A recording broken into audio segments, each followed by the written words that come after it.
91 থেকে 96 পর্যন্ত ফেল করার কারণে 96 ক্ষমতায় আসতে পারে নাই।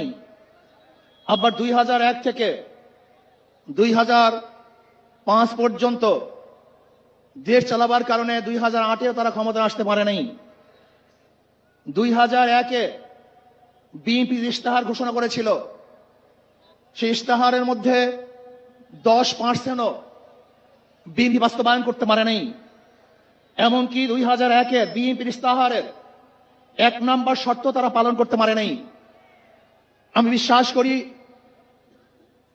আগামীতে ক্ষমতায় কে যাবে না না যাবে আমি জানি না, কিন্তু বাংলাদেশের জনগণ কোন দুর্নীতিবাজ, চাঁদাবাজ, দখলবাজ, খুনিদেরকে আর ক্ষমতায় নিবে না।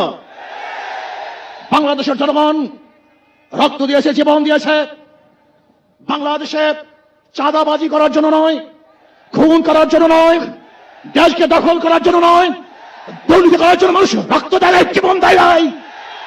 বাংলাদেশের মানুষ জীবন দিয়েছিল, মানুষ মুক্তি পাবে, শান্তি পাবে।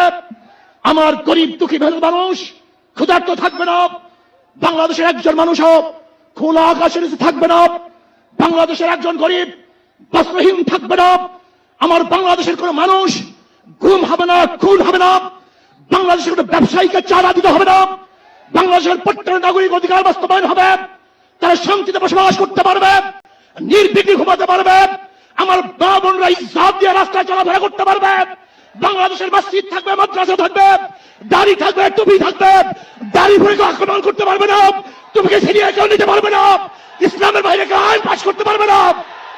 এর জন্য জীবন দিয়েছিল, রক্ত দিয়েছিল। দ্বিতীয়বার দাড়ি টানবে এই দৃশ্য দেখার জন্য মানুষ রক্ত দেয় নাই। মৌলবাদীর বিরুদ্ধে আঙ্গুল তুলবে, মোল্লা বলে গালি দিবে, আজকে টুপি দাড়িওয়ালাদেরকে ক্ষমতায় যেতে দেবে না, এই স্লোগান শোনার জন্য মানুষ রক্ত দেয় নাই। এই দৃশ্য দেখার জন্য